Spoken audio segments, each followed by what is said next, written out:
Sup everyone. I'm sure a lot of you guys already have this question on your head because prior to me making this video, in fact, when I was still mid live streaming for the Genshin 3.4 special program, people were already bombarding me with this question. I actually really respect it when most people didn't directly spoil this for me last patch. I mean, I tried my best to keep everything under wraps, but things did leak out here and there. At one point, I was hearing some people saying like Venti was coming back, Zhongli was coming back. There's all sorts of rumors about rerun banners, but towards like the last week or so, it's very funny because a lot of people started asking me, and they tried to not spoil it for me, but they just started asking like, oh, Warruss, what's your opinion on like Hutao, right? Like, is she a good DPS character? For the past week, over 20 people have DM'd me asking me, is Hutao a good character in terms of DPS? Is she still in the meta? Is she good at C0? Is she good C0 with free-to-play weapons? To the point where I was like, it just clicked after 4 or 5 people asked me. It's like, this is much more than just a coincidence. This has to mean something. So I was like, is Hutao having a rerun next patch? And sure enough, after watching the 3.4 live stream, yes, she is. And get this, she is coming back with Yelan. Now, I'm thinking of making a whole video diving into how HoYoverse, like how masterfully done this is for HoYoverse, right? But we're going to push that aside for now because I think I want to answer some of the questions that people have just bombarded me with, right? So one of the most common question is, how viable is Hutao as a character? C0 free-to-play weapon, right? A lot of people get scared when talking about Hutao or asking other people saying, well, is Hutao even kind of functional at C0? Yeah, of course she is. The thing about Hutao is you need to learn her animation cancel if you want to have a pleasant time playing her, especially at C0 and arguably with a free-to-play weapon, because animation canceling is one of the best ways to actually heighten Hutao's DPS. The better you can animation cancel, the more smooth they are.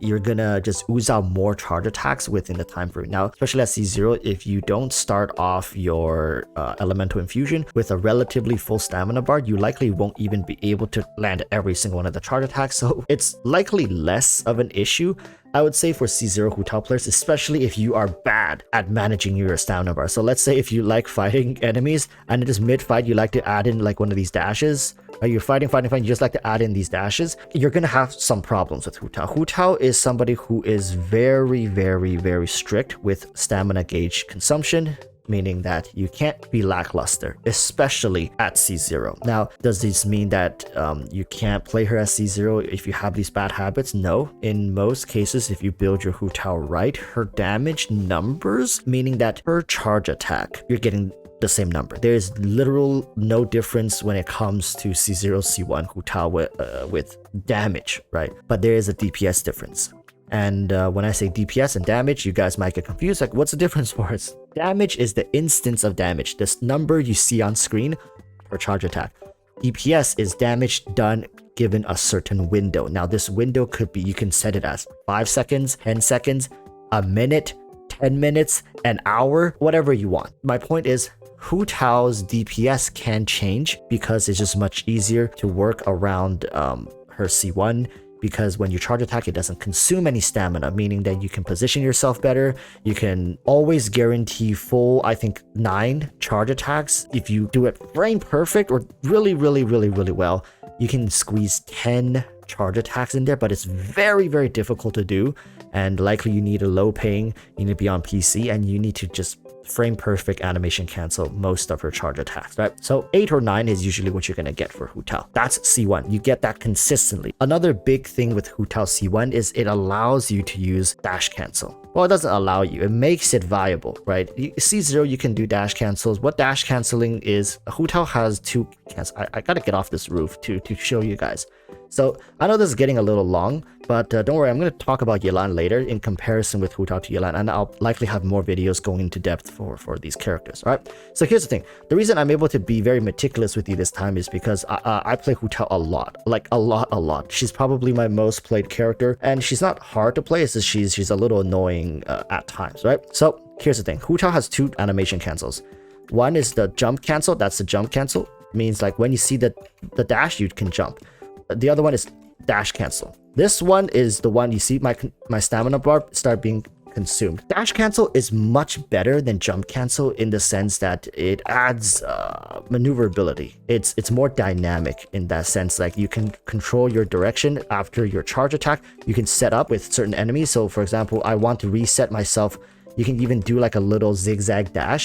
You can reset yourself in a position to take advantage of the enemy position. So Hutao is a very dynamic character. Her positioning is very important, as sometimes when you're fighting more than one enemies, people would like to say she's a single target, but if you have dash cancel, you can actually position yourself to hit enemies and skewer more than one enemies. Now, of course, the second enemy hit is not going to take as much damage because there's no reaction happening with that enemy. But it still adds quite a bit of damage, and it starts giving Hutao this nuance where she's not just solely a single target character. The first charge attack could do like 80, 90k, and the one behind the secondary enemy can do 20 something k, which is still incredibly impressive in terms of just raw damage output, right? So that's the thing with C1 Hutao that people, I feel like, never talk about. It's the accessibility to the dash cancel mechanic that's much more fluid for her combat performance, right? So that's in terms of Hutao C0 and C1. Now, after saying all that, do you need C1? I don't think you need C1 to have Hutao perform extremely well. All the things I just said are just kind of extra fluff, extra things to make her feel more comfortable to play. If you're a masterful gamer, you will do fine with C0, but C0, you'll majority of the time you're going to be doing this. C1, it's 2 dash cancels into a jump cancel. For some reason, you just can't do 3 dashes in a row. It just kind of goes right through. It works when you're out here, but when you're fighting enemies, a lot of the times you'll find that the third one doesn't work. So what ends up happening with Hutao is you do 2 dash cancels into 1 jump cancel when you have C1. If you are at C0, you will be jump canceling a lot. Like, this mechanic is going, you should really get used to the rhythm of this mechanic, because this is going to be very important. And if you mess this up, you actually don't get the charge attack off. And it really sucks if you do like 6 or 7 charge attacks and half of them are cancelled by yourself. So that's the thing people say. Hutao could be very annoying. And if you don't want to animation cancel, it's probably in your best interest to skip this character. If you're just like, Walrus, I don't do animation cancel, I don't do all that mechanic mumbo jumbo stuff, skip Hutao, okay? You're not going to get the most out of her. Yes, she can still be strong if you just let her finish her entire dash attack, just finish everything, just go through. She can still do decent damage. She's still strong, but you're missing out on a huge chunk of her damage potential. So make your decision based on your preferred playstyle. Now we have to talk about Yelan. We're going to be talking about Hutao a lot in the coming patches because I play this character. I'm super excited to share everything I know with Hutao with you guys. But right now is not the time. We got to talk about Yelan because the people are asking me, well, C0, Hutao C0, Yelan, which one is Yelan? It's Yelan, okay? Even though I'm a huge Hutao simp, I play her so much and I really love this character. C0, Yelan is just a better character. Because why is that? Like, objectively speaking, Yelan is a support DPS. The onus to do damage is not being fully pressurized onto Yelan as a character. She facilitates damage, she helps you do good damage, but she herself is not the single damage contributor to your team compositions. Whereas Hutao, oftentimes, yes, she's not the single damage contributor, such as like Xingqiu is on the team, and if you can see on the side here, my Yelan is on the team as well. But when it comes to Hutao, there is an emphasis to boost up her stats. Make sure she's as strong as she can be, level her up fully, make sure her weapons are leveled up, because that's all going to contribute to whether or not you have a smooth clear and whether this character is hitting hard.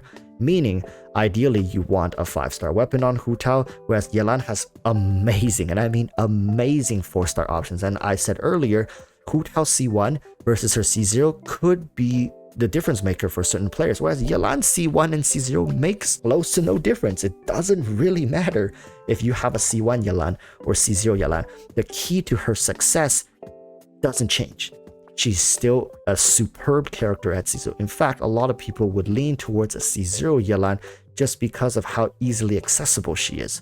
Whereas if you go for Hutao, you're going to always feel like, damn, that C1 is so easy to obtain. It's just so close to me. And I wish I had it, right? Making sure that Hutao doesn't consume stamina on her charge. That's a very integral part of Hutao's kit. So when it comes to C0 comparison, I said it on my live stream and I'll say it here in this video. Yelan wins not by a landslide, but by quite a margin. C0 Yelan is a great character to have on your team. Now that being said, people also ask me about their weapons. This is going to be a huge money sinker for a lot of people. The Staff of Homa right here, right? The Staff of Homa versus the Aqua Simulacra. I have both of these weapons, and I'll tell you guys, Staff of Homa is probably the better weapon to pick up. Now, you guys are going to be like, Walrus, I'm pulling on the weapon banner. I'll take whatever I can, and that's the point of this weapon banner. Like, even if I lose, I still win. Now, be careful when you say that, because I think many times people also forget that there's a chance you can get a standard banner weapon, right? Don't want to end up with your 20th Jade Spear or whatever the hell the banner's gonna spit at you. That Jade Spear is actually gonna be pretty lucky. I still don't have it. If you end up with like the Skyward Spine or something like that, it could be incredibly awkward if you already have like 3-4 copies of that weapon. So all in all, I wish you guys the best of luck on these banners. I'm gonna have a lot of content talking about these characters as well as Xiao. You guys forgot about Xiao, didn't you? That's all you guys saw was Hutao and Yelan. Yes, Xiao also is coming in 3.4, making a rerun alongside Alhaitham. So much to talk about. I'm going to be preparing some content for you guys. Hope you guys enjoy. And until next time, remember to stay safe. Peace, peace. Bye-bye.